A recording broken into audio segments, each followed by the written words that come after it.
Welcome to the deep dive. Today, we're doing something a little different. Oh, Yeah, we're gonna dive deep into plant morphology. okay. The architecture of plants, Interesting. and we're using some excerpts from a biology textbook as our guide. That sounds fascinating. Yeah, I think it'll be Oh, fun. I'm ready. So get ready to see stems, leaves, and even those sidewalk weeds. The one Yeah. in a whole new light. And what's really interesting is that for centuries, botanists were like detectives. Really? Yeah, they were super meticulous, observing and like documenting tiny details of plants. Huh.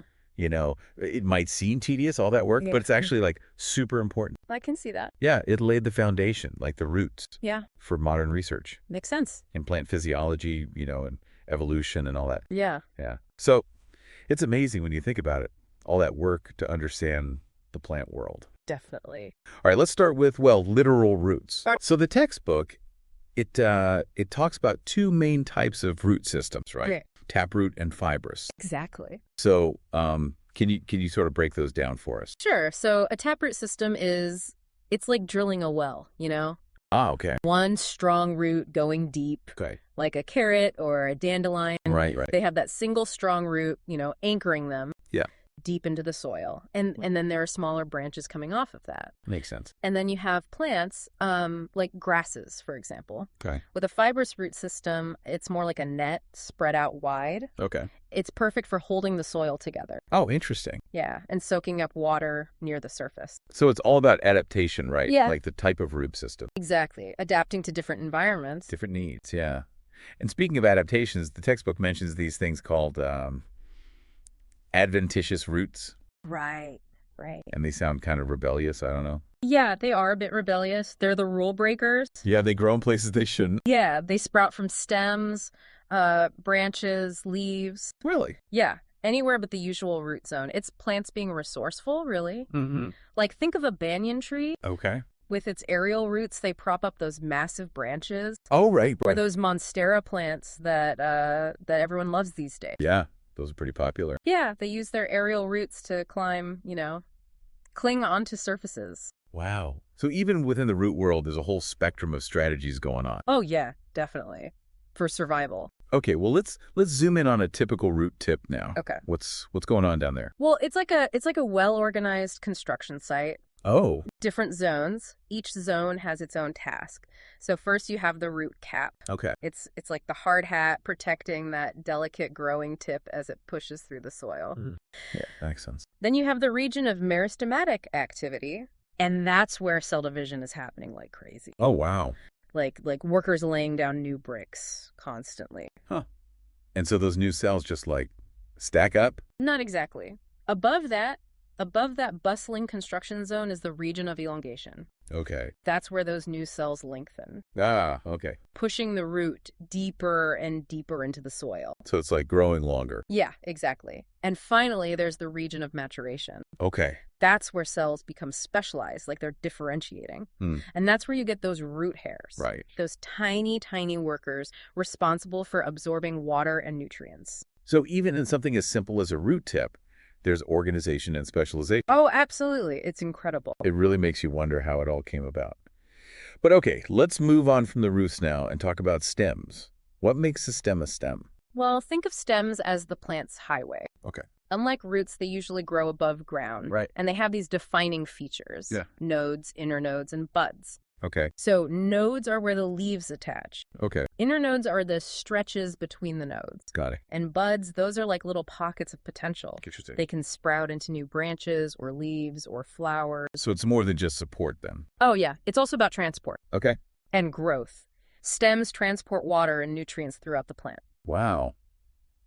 The textbook, it emphasizes that stems can be incredibly diverse. Oh, yeah. Like they can even be modified for different functions. Absolutely. Can you give us some examples? Sure. So some stems, like potato tubers, they're modified for storing food. Oh, right. Or think of cacti. Their stems are adapted for storing water. Yeah, they have to be. In the desert. Yeah, and even photosynthesizing, right? Oh, wow. I didn't realize that. So each stem tells a story then. It does. It's a story about how that plant has adapted to its environment.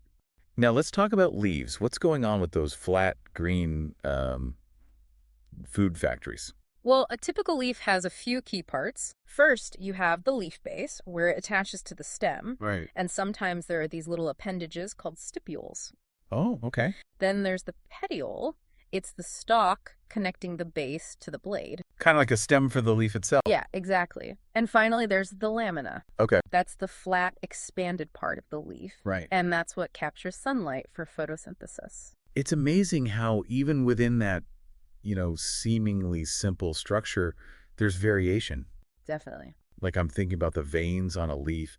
Those patterns are so intricate. You're talking about venation. Yeah, I guess so. Yeah, whether it's net-like or parallel, it tells us something about the plant. Really? Yeah. Dicots, your typical flowering plants, they Yeah. usually have reticulate venation.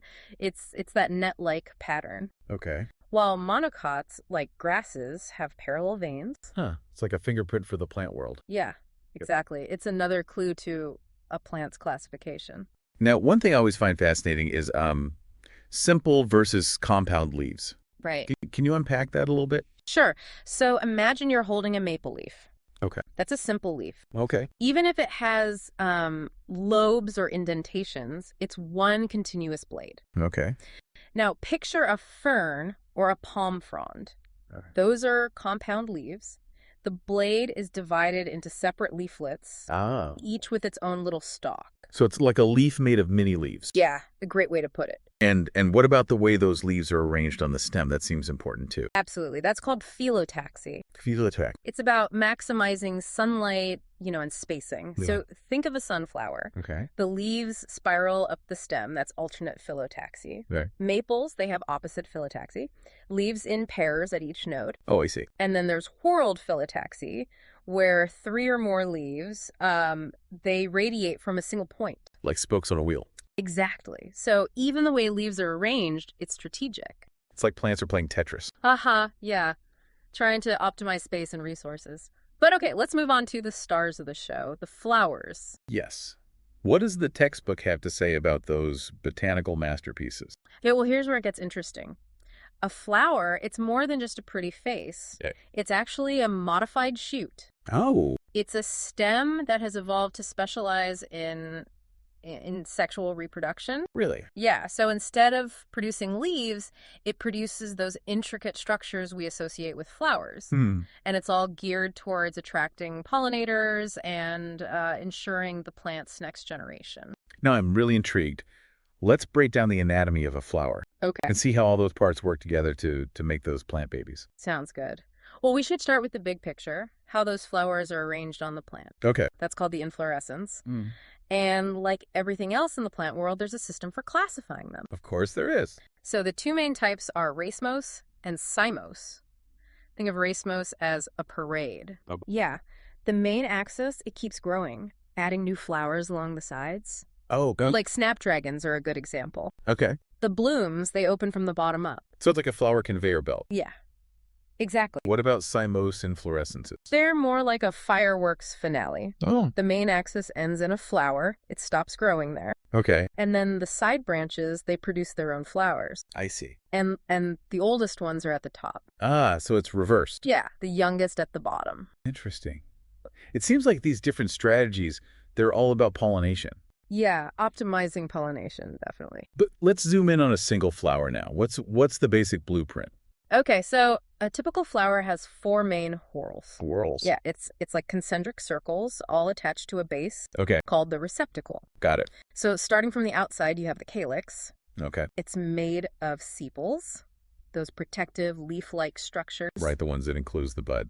Exactly. And then you have the corolla. Okay. That's the eye-catching part with the petals. Oh yeah, the petals. They're what usually draws to a flower, I think. Yeah, I mean, who doesn't love a vibrant splash of color? Right. But they're not just there for aesthetics, are they? Definitely not. Petals are like billboards advertising the flower. Advertising. Yeah. To pollinators, their shape, color, even their scent. Okay. It's all about attracting those bees, butterflies, hummingbirds. To help the plant reproduce. Yeah, exactly. So it's like a whole marketing campaign. Tailored to specific pollinators. Exactly. Wow. What comes after the petals? Next, you have the reproductive parts, Okay. the androecium and the gynoecium. Okay, let's break those down a bit. What is a stamen?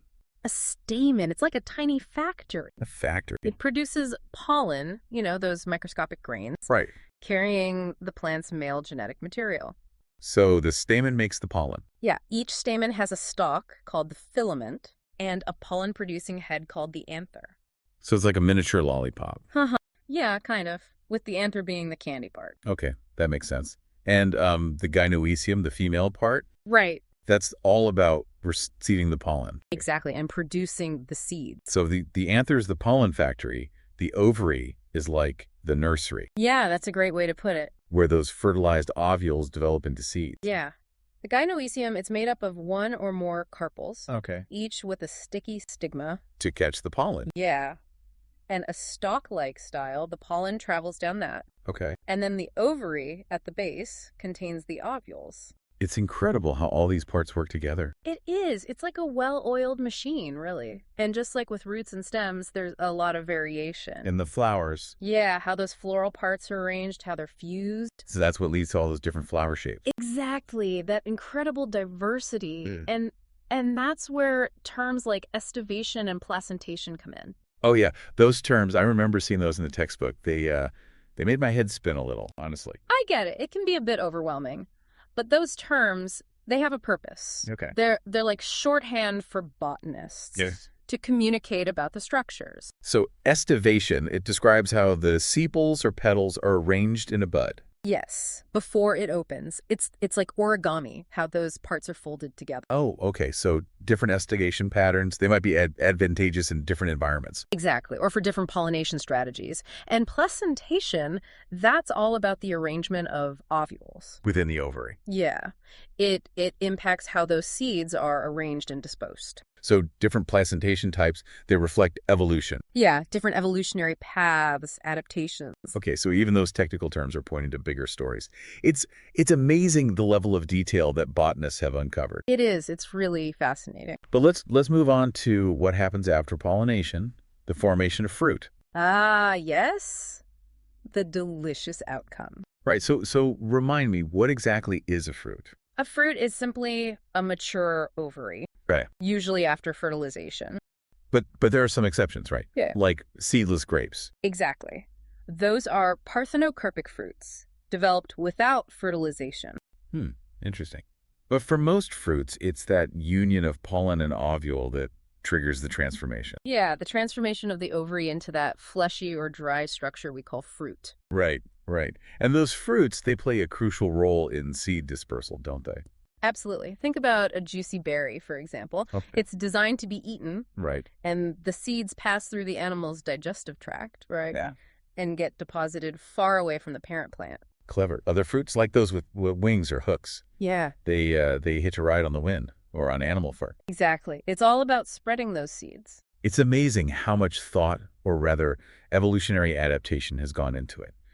But before we move on to the seeds themselves, I'm curious about something. Okay, what is it? Earlier, we were talking about all those details of flower structure, Right. like estivation and placentation. Mm-hmm. Why are those details so important?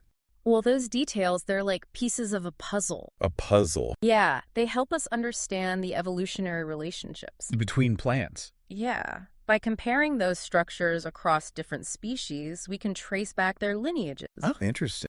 See how they've diverged over time. So those tiny details are clues to the history of plant evolution. Exactly. They're like a botanical family tree. Wow, that's fascinating. It makes you realize there's so much more to a flower than just its beauty. Definitely. But okay, let's move on to the seeds themselves now. Okay.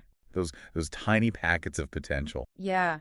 that hold the blueprint for a whole new plant. Seeds are truly marvels of nature. They are. They encapsulate the essence of life. Mhm. And we touched upon the basic difference between dicot and monocot seeds earlier, remember? Right, dicots have 2 cotyledons, those seed leaves, and monocots have just 1. Right. But let's dive a little deeper into their anatomy and the key players involved in germination. Okay, sounds good. So imagine you're holding a bean seed.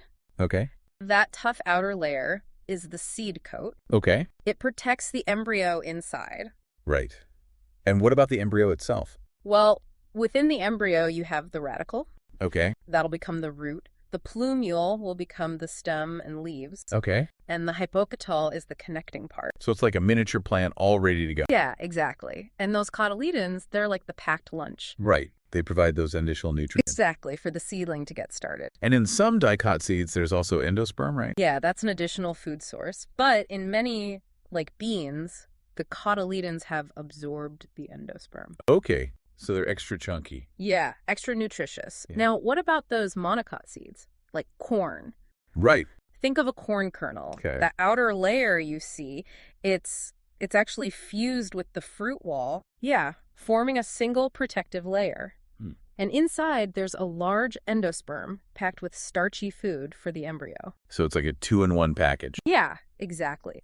The embryo is relatively small. It's tucked away at one end with its single cotyledon, Okay. called a scutellum. It acts like a straw, absorbing nutrients from that endosperm. Fascinating. It seems like there's a lot going on inside even the tiniest seed. There is a lot going on. And we haven't even talked about germination yet. Oh, right. How that dormant embryo comes to life. Yeah, fueled by those food reserves, driven by the DNA. Okay, now I'm really hooked. Let's talk about germination. All right, well, it all starts with water. Remember the micropyle? Yeah, that tiny opening on the seed coat Right. That's the gateway. for the water to enter. Yeah, it triggers the whole process. So it's like a switch. The water unlocks the potential. Exactly. As the seed absorbs water, it swells. Okay. And the dormant enzymes, they come to life. They They start breaking down those food reserves. in the cotyledons or the endosperm. Yeah, providing energy for the embryo to grow. So it's like waking up a sleeping giant. Haha, that's a great analogy. And as the embryo grows, the radicle emerges first. Theoretical. That embryonic root, it anchors the seedling Okay. and starts absorbing water and nutrients from the soil. So the root is the foundation, like always. Yeah. What about the shoot? Well, in dicots, the hypocotyl elongates. It forms an arch, pushes up through the soil, Oh, okay. and it pulls the cotyledons above ground. So those cotyledons, they're not just passive passengers. Not at all. They often turn green and they start photosynthesizing. Really? Yeah, they provide more energy. Until the true leaves develop. Exactly. Wow.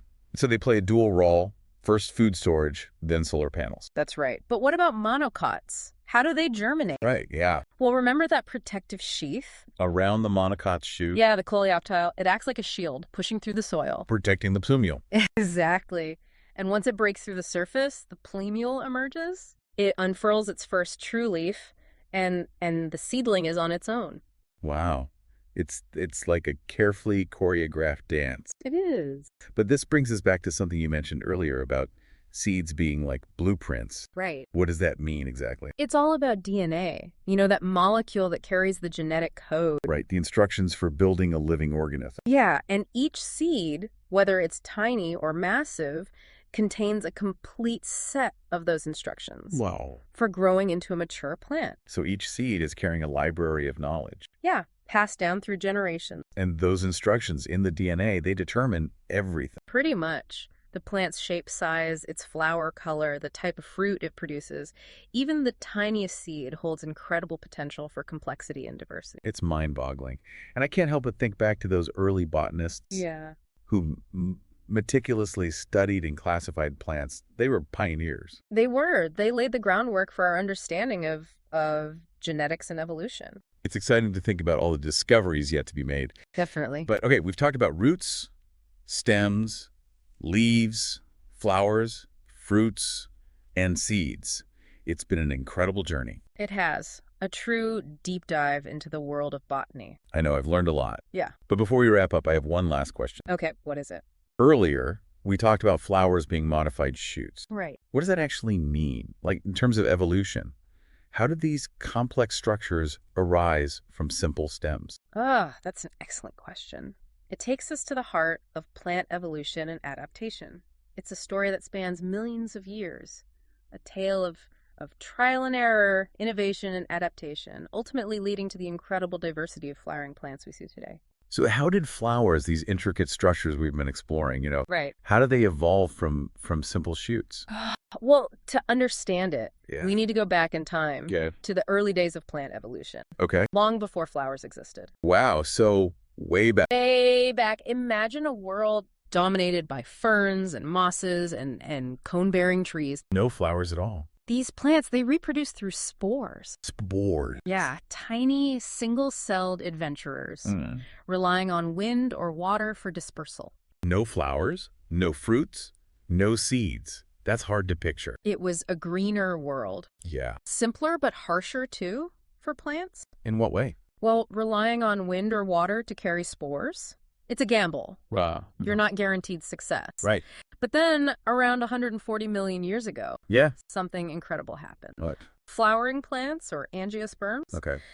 they burst onto the scene with a brand new reproductive strategy, the flower. So the flower was the game changer. Exactly. It revolutionized plant reproduction. But how did such a complex structure evolve from a simple shoot? Like, how did that happen? Well, imagine those early plants with their simple leaves or leaf-like structures. Over millions of years, some of these structures, they started to specialize, evolving to protect the developing reproductive organs. Okay. And those protective leaves, they gradually became what we now call sepals. So the sepals are like the original bodyguards. Yeah, you could say that. For the flower's reproductive parts. Exactly. They're the first line of defense.